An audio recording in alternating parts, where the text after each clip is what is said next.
Bonjour à tous et bienvenue à notre session live de l'Histoire Africa où nous allons parler de l'indice de sécheresse combiné amélioré à travers la plateforme de l'Histoire Africa. Je m'appelle Joseph Tchimire, je suis chargé d'engagement des utilisateurs et la présentation a été préparée conjointement avec notre chargé de renforcement des capacités, Dr. Kenneth Mbea.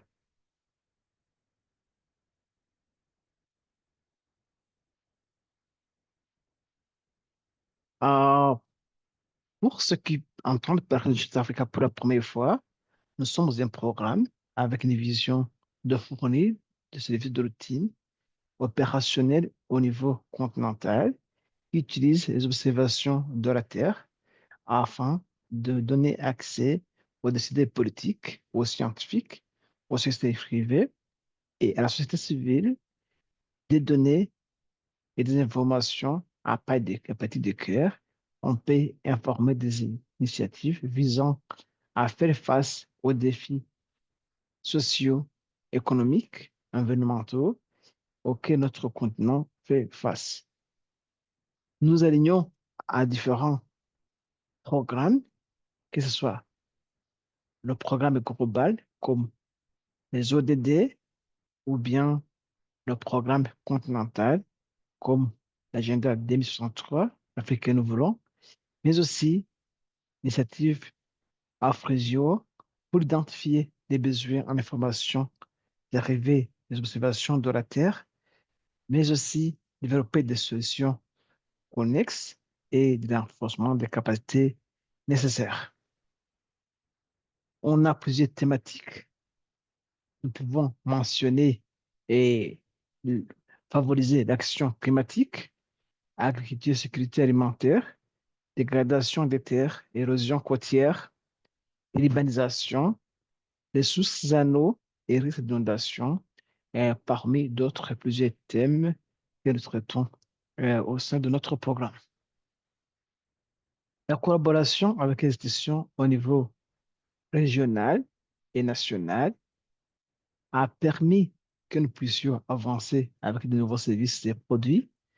Ici, je pourrais mentionner surtout les, les organisations en Afrique francophone, surtout l'Observatoire du Sahara et du Sahel en Tunisie, le Centre de suivi écologique au Sénégal, le Centre Afrigiste au Niger et aussi d'autres centres je dis centre agrimété au Niger et aussi d'autres centres comme Afrigiste au Nigeria, SMD au Kenya et d'autres agences nationales spatiales.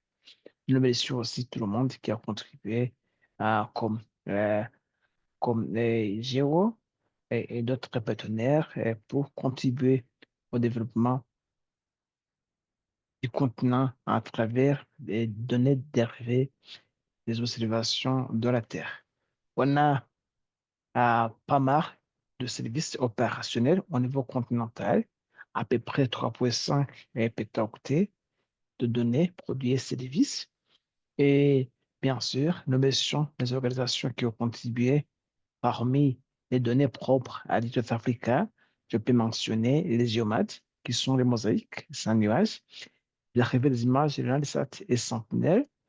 Et nous avons la carte d'étendue d'écriture au niveau continental, la couverture fractionnée, le NDV climatologie qui vise à informer la, la couverture verte au niveau continental ou à se faire sur l'évolution des cultures, l'observation des eaux à partir de l'espace qui vise à informer la gestion des plans d'eau continentale à long terme et le service Coastlines qui vise à, à surveiller le littoral du continent sur une résolution de 30 mètres, de 30 à 10 mètres, mais aussi sur une résolution temporelle commençant de 2000 à nos jours. Parmi les interfaces que nous avons, Nous avons la Sandbox, qui est une plateforme informatique euh, cloud fonctionnant dans un environnement tutelable. Elle fournit des ressources informatiques limitées, mais gratuites aux utilisateurs techniques et aux scientistes de données pour explorer les produits et les de Digital Health Africa. Aujourd'hui, nous allons utiliser les notebooks qui se trouvent dans un fichier appelé cas d'application ou bien use cases. Et on a une série de 5 notebooks qui montrent comment on peut traiter ou on peut calculer l'indice de sécheresse euh, amélioré. Mais qu'est-ce que c'est la sécheresse?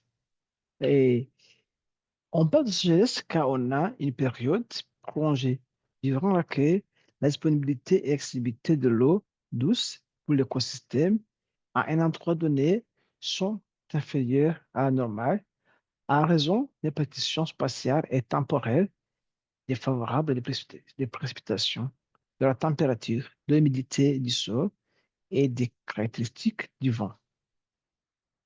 Et bien sûr, quand les sécheresses deviennent sévères et les affectent les populations, menaçant ainsi les moyens de subsistance, mais aussi entraînant des pertes économiques. Comme vous voyez, là, c'est l'exemple de la sécheresse en Zambie qui avait affecté la production de maïs au pays et le pays a dû dépendre des subventions euh, venant des organisations internationales et des pays voisins. Ça a non seulement affecté euh, cette sécheresse n'a seulement affecté la production agricole, mais aussi ça a affecté l'énergie, surtout les centrales hydroélectriques de Haute-Savoie, mais aussi la pénurie en eau potable.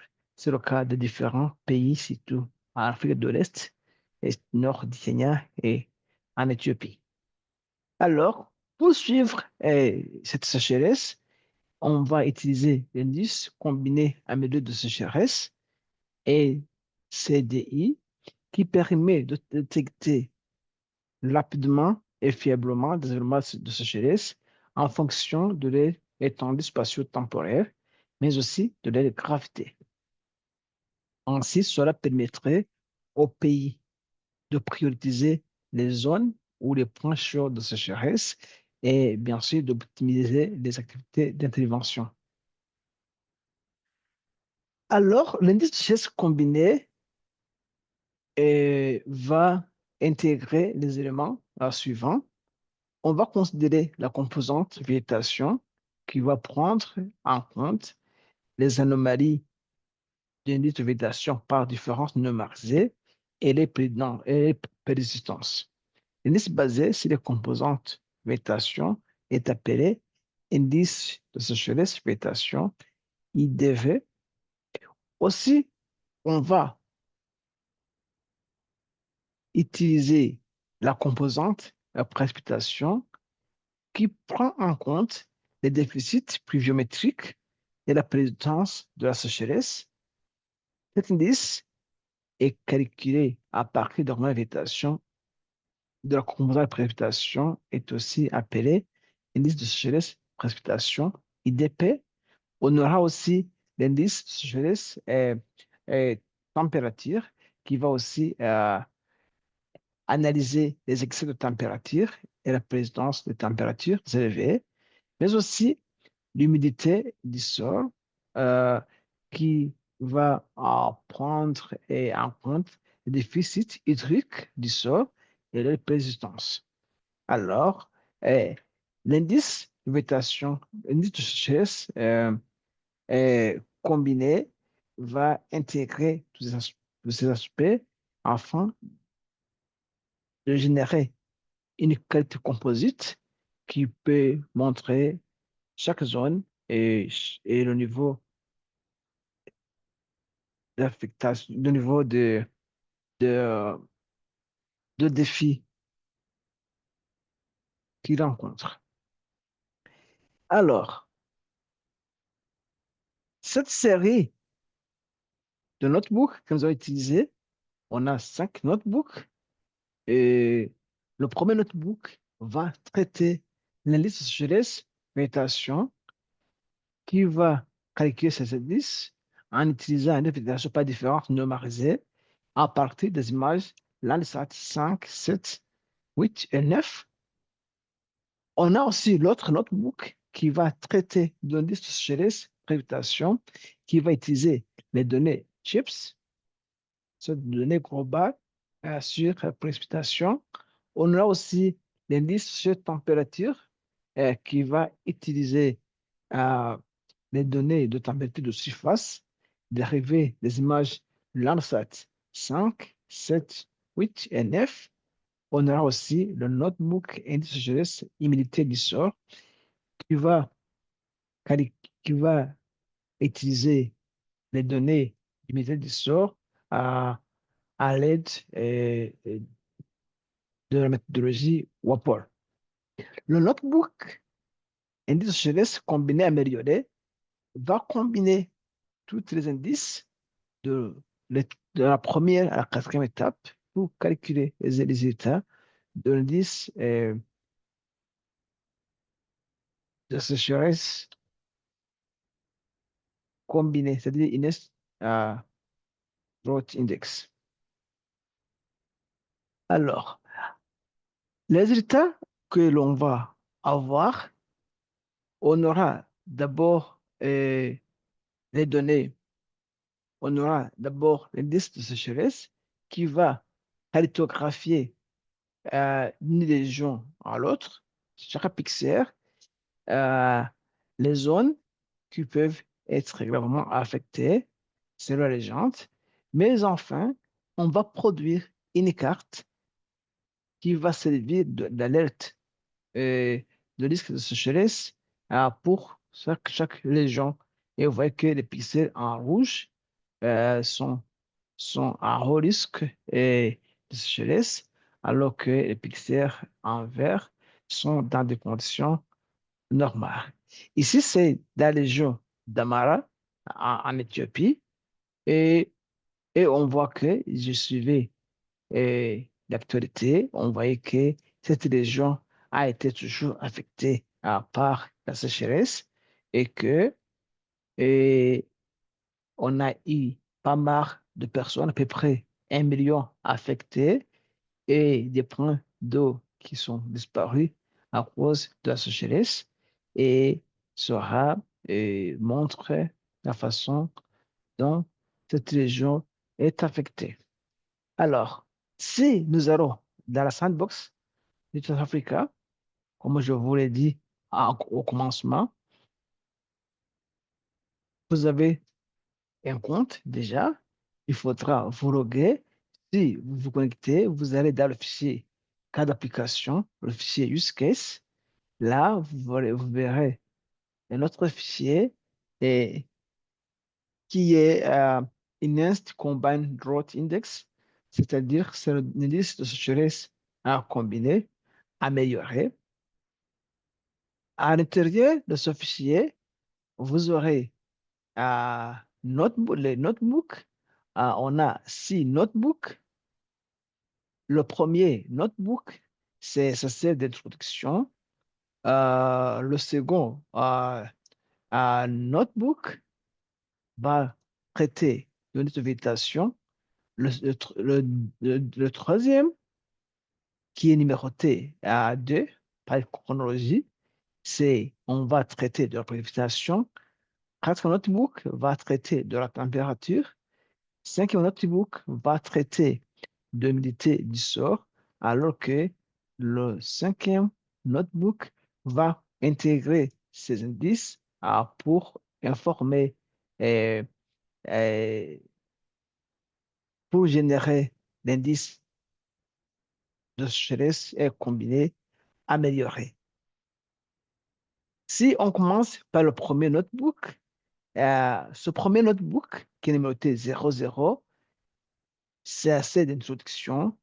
Pourquoi et comment calculer l'indice de sécheresse amélioré, combiné, comme j'ai déjà présenté, et ça donne des références sur la méthodologie. Et enfin, ça nous montre les indices que nous allons combiner. Nous allons combiner l'indice de végétation, nous allons combiner l'indice de précipitation, l'indice de température, l'indice d'humidité du sol. Et chaque indice a déjà une formule appropriée parce que l'indice, l'indice de sécheresse se calcule par cette formule, c'est-à-dire que c'est la moyenne de notre période d'intérêt sur la moyenne à long terme multipliée par euh, euh, la période ou la longueur ou la persistance euh, de, de ces déficits ou bien de cet excès, c'est de température par exemple, et sur leur différence sur, pour l'autre période d'intérêt. Alors, les formules sont déjà mentionnées et chaque formule a été détaillée où chaque période est mentionnée avec une définition bien définie. Et enfin, nous pouvons aussi calculer, attribuer et le poids, attribuer la pondération à chaque indice pour avoir la valeur agrégée. Et ça, c'est mentionné dans chaque notebook que nous allons voir. Alors, quand on va parler de liste de végétation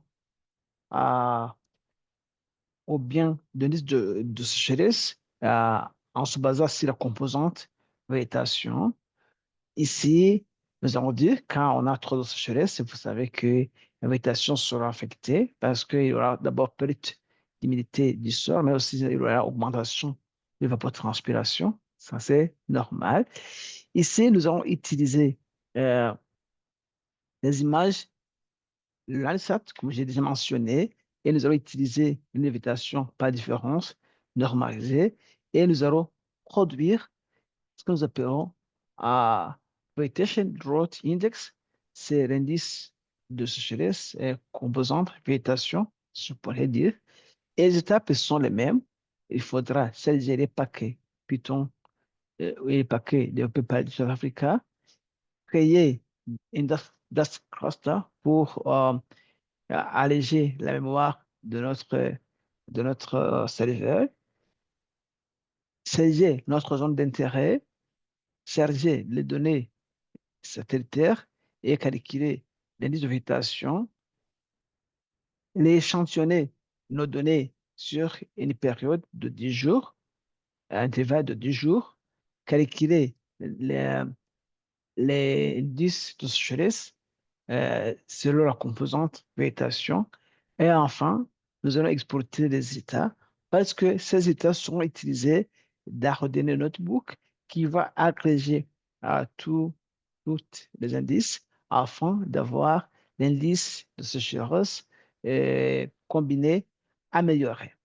Ici, nous allons charger les paquets à partir de, de Python ou bien des paquets qui ont été développés par l'équipe South Africa et nous allons connecter à notre cube de données. On va utiliser l'application Vegetation Drought Index et d'abord, on va aussi créer une Dust Cluster qui nous permet de gérer notre mémoire. Et ici, nous allons définir la résolution. Ici, on a préféré utiliser la résolution de 5 mm parce que les données seront intégrées avec les données CHIPS avec la même résolution. On va définir la projection ou bien les coordonnées géographiques. Bien sûr, on va découper notre zone d'étude en grilles et chaque grille aura 1000 mètres de côté. Nous allons définir notre pas de temps et enfin, nous allons définir notre période d'analyse et soit, en d'autres mots, on va définir combien de décades et que nous allons utiliser. Et enfin, bien sûr, il faudra spécifier là où nous allons sauvegarder les résultats de notre analyse. Ici, on va traverser les oceans de 5 000 mètres et on a défini notre étude, on a défini notre DAS chunks et on a défini notre pas de temps. Et là, le fichier sur lequel nous allons sauvegarder nos résultats qui est appelé results. Et enfin, nous allons aussi définir là où nous allons sélectionner notre zone d'analyse, qui est le fichier qui englobe différentes limites administratives d'Éthiopie. Comme vous voyez, nous allons extraire la zone d'Amahara dans le fichier JSON euh, qui contient toutes les limites administratives de notre pays qui est l'Éthiopie. Comme vous avez utilisé les données Landsat, si on a utilisé Landsat 8 et 9, mais aussi, comme vous savez, l'indice de végétation par différence numérique que nous avons utilisé, qu'on utilise des bandes, la bande rouge et la bande semi-infrarouge. Et nous allons aussi prendre des données avec une faible couverture NOAGS, c'est-à-dire que à moins de 10% de couverture NOAGS. Et après, nous avons éliminé les pas de temps que nous voulons. Ici, on a à peu près 4400 pas de temps, alors que on aurait dû avoir 4538, mais selon notre critère, que la couverture ne doit pas aller au-delà de 90%, on a dû laisser d'autres images à peu près une centaine. Alors, après, nous allons ajuster et, nos images à, sur notre zone d'étude et après, on va calculer les végétations par différence normalisée en utilisant les bandes rouges et les bandes semi-infrarouges, c'est l'infirmière. Et après, nous allons les échantillonner, nos données seront notre décadelle, c'est-à-dire que à partir de 10 jours, et enfin, nous allons encore une fois les échantillonner, nos données sur cet intervalle. Ainsi, nous allons rester avec 409 images. Euh, et enfin, nous allons à modifier notre série temporelle pour éviter la division avec zéro. Il sera donné des états difficiles ou non interprétables. Et enfin, nous allons grouper euh, notre série temporelle modifiée en utilisant notre pas de temps. Ici, on est laissé avec 18 pas de temps. Et enfin, on va, on va calculer la moyenne euh, des variables pour chaque période d'intérêt ou bien pour chaque pas de temps.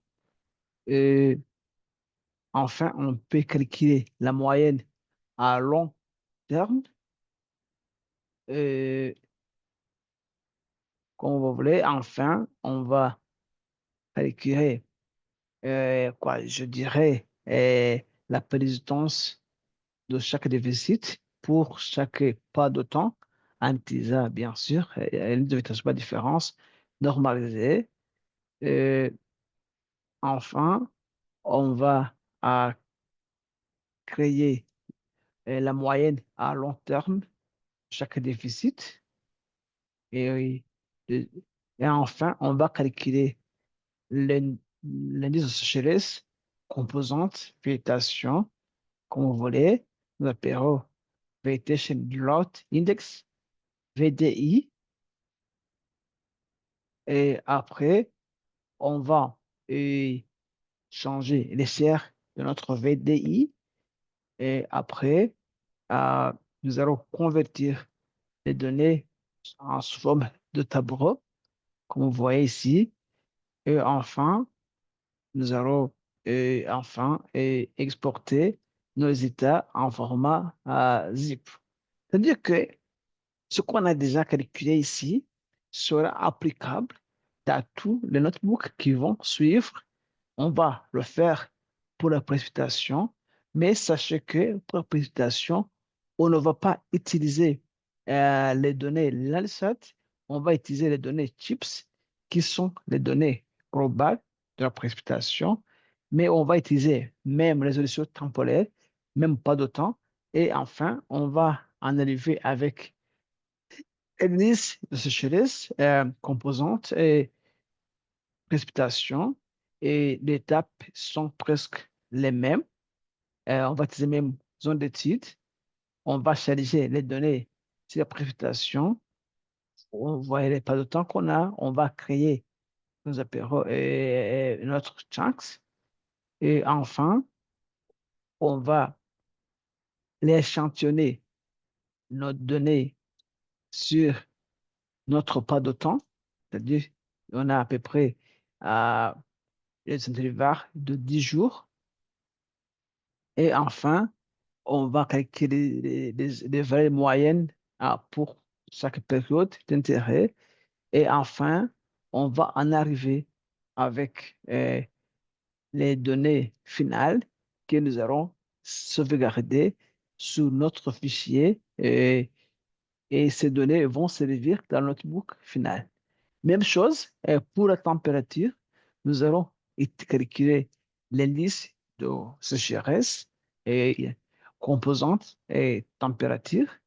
Et aussi, on a même chose, mais on doit utiliser les images Landsat, euh, la température de surface, d'arrivée des images Landsat et toujours, les étapes sont les mêmes. Nous allons calculer l'intervalle pour notre pas de temps. Et enfin, à la fin, nous allons enfin sauvegarder nos données. Même chose pour l'humidité du sort. Ici, nous allons utiliser les données Paul. Vous savez que toujours quand on a trop de sécheresse, le sort a tendance à perdre son humidité et il y aura pénurie en eau pour les plantes. Et bien sûr, les plantes vont se sécher ou bien cela va ou bien affecter la production, même euh, les plantes peuvent se sécher complètement et enfin, la production serait nulle.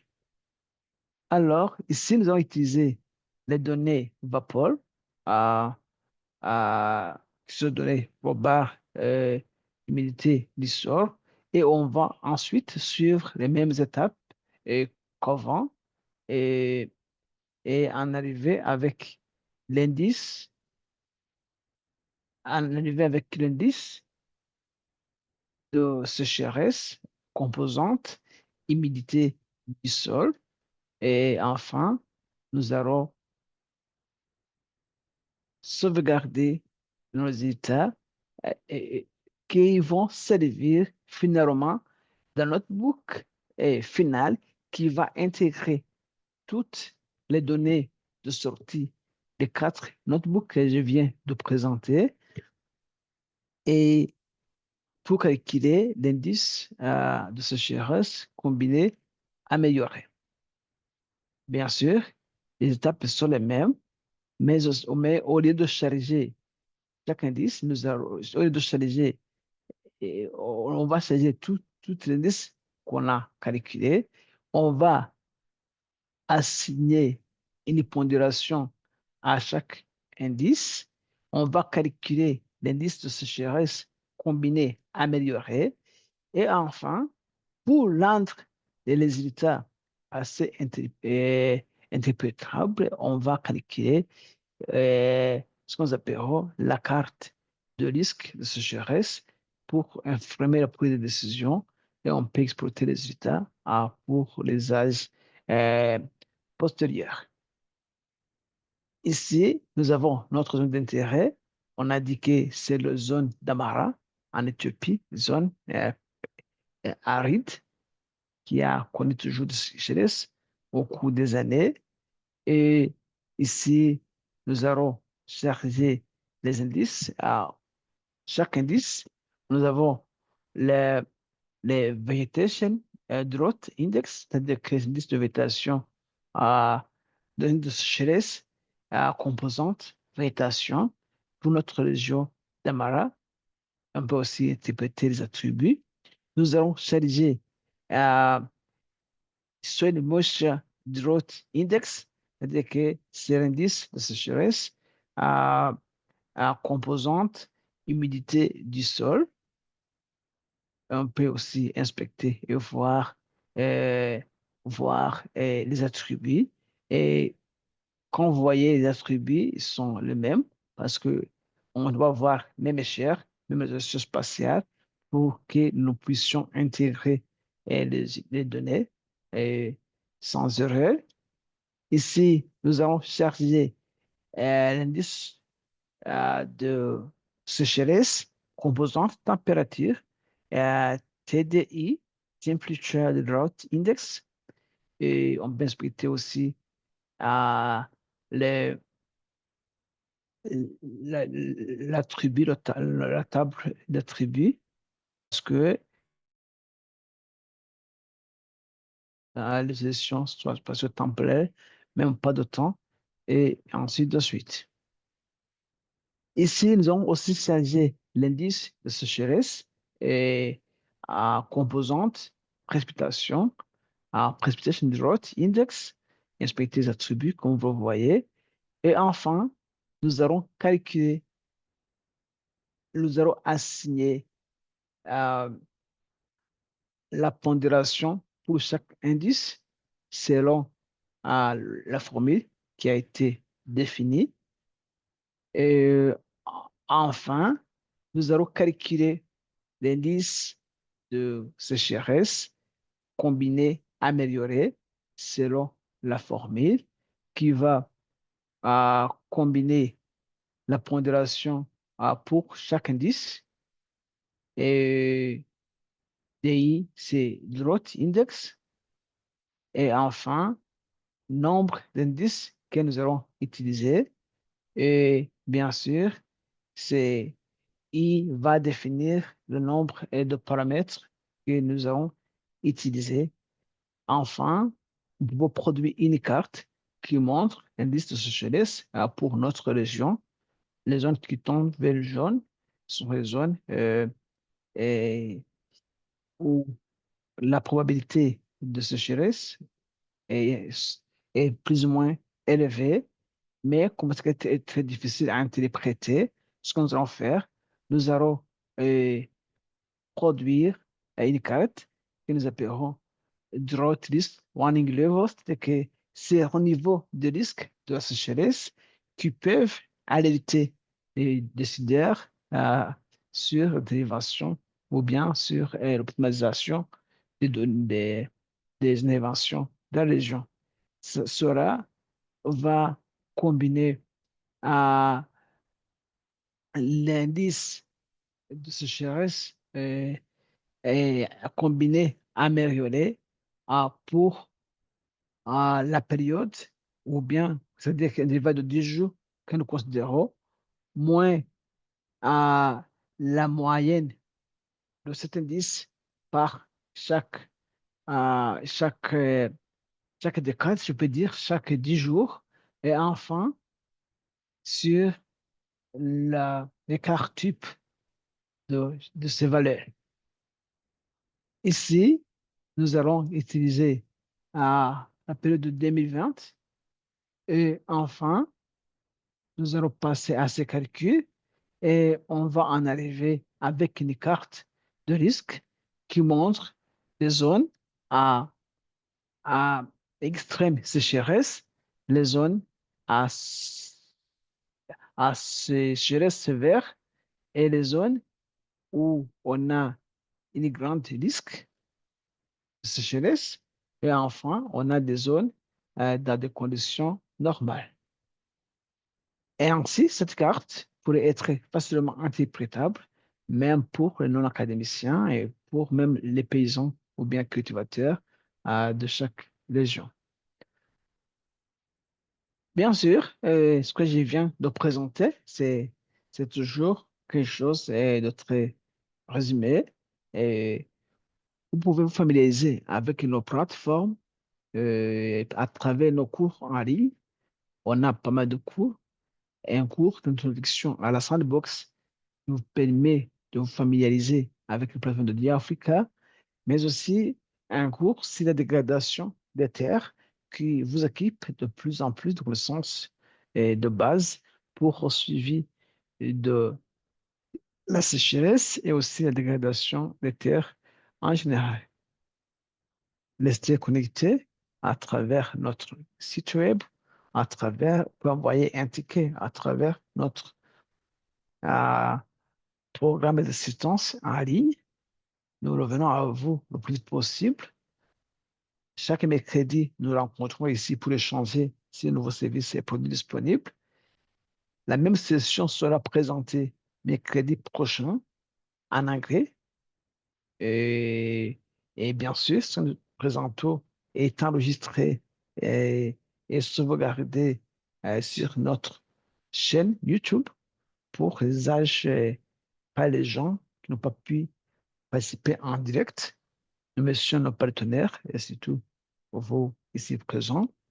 Et si vous voulez envoyer quelques commentaires, questions ou interventions, vous pouvez scanner la figure ici ou bien envoyer un email à moi-même, Joseph Duchiméré, et aussi à mon collègue chargé de l'enforcement des capacités, Dr. Kenneth Mbeya, et nous essayons de- d'échanger ou bien de répondre à vos requêtes le plus vite possible.